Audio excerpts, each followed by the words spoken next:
สวัสดีทุกคนเมื่อในพ้นก็ตกพี่น้องเอ้ยถ้าเป็นกับบ่ายแหละเมื่อในเฮาก็สิไปหาอยู่หากินอีกคือเก่า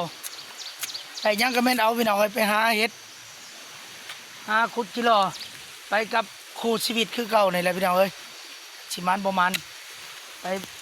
ติดตามเบิ่งนำกันพ้นตกน้ำห้วยหลายน้ำห้วยมากขนาดเลย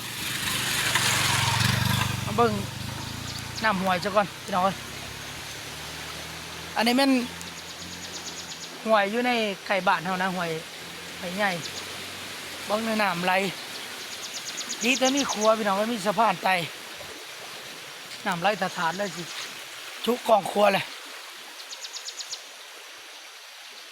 ฝนตกแต่เมื่อคืนนี่บ่ท่านได้เช่าอยู่ตอนนี้ก็ยังสายฝนบ่ท่านได้ขาดอยู่ยังตกลงมาเรื่อยๆเดี๋ยวไปโอเคพี่น้องเขาสิเดินทางไปผิดแหละ